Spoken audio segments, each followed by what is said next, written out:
October 10వ తారీఖు world mental health day. ఈసారి థీమ్ ఏంటో తెలుసా? Prioritising mental health in the work place. మనం పనిచేసే చోట మన మానసిక ఆరోగ్యం. దీనికి సంబంధించి ఇదే ప్రయారిటీ అని చెప్పి ఈ సంవత్సరం థీమ్ అన్నమాట. ప్రపంచం చాలా స్పీడ్‌గా ముందుకెళ్ళిపోతోంది. హైలీ కాంపిటీటివ్ వరల్డ్ అని చెప్పొచ్చు. ఈ హైపర్ కాంపిటీషన్ వరల్డ్‌లో ఏం జరుగుతుందో తెలుసా? ఓవర్ వర్క్ గ్లోరిఫై అయిపోతుంది. అంటే మనం చేసేది హార్డ్ వర్క్ దాటిపోతుందనమాట. ఓవర్ వర్క్ అయిపోతుంది.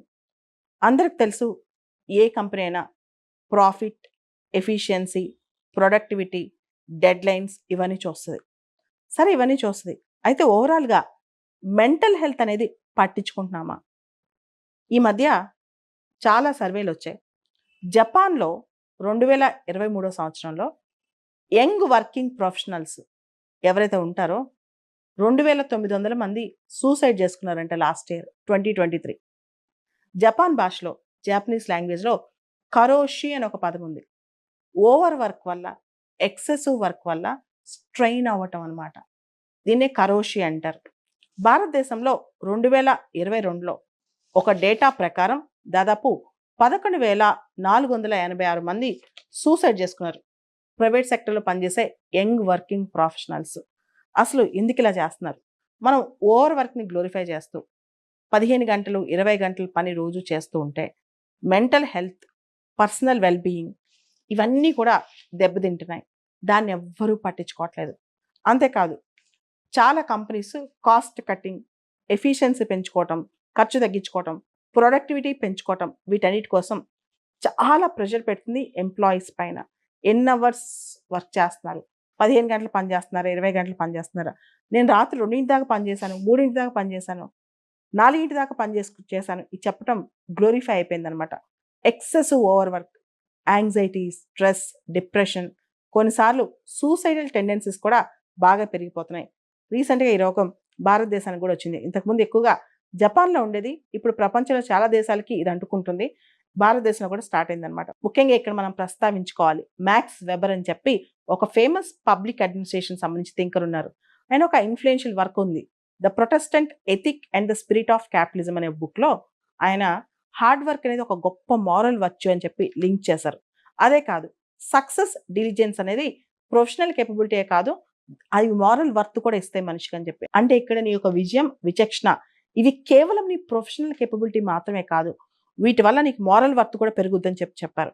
ముఖ్యంగా ప్రపంచవ్యాప్తంగా చాలా దేశాలు ఇంక్లూడింగ్ ఇండియాలో తీసుకుంటే టెక్ ఇండస్ట్రీస్, ఫైనాన్షియల్ ఇండస్ట్రీస్, రకరకాల సాఫ్ట్‌వేర్ కంపెనీస్, ఫార్మా కంపెనీస్ వీటన్నిటిలో ఏమవుతుందంటే 15 గంటలు పని చేశావా? 20 గంటలు పని చేశావా? అనేది ఓవర్ వర్క్ అనేది విపరీతంగా గ్లోరిఫై అయిపోతుందనమాట.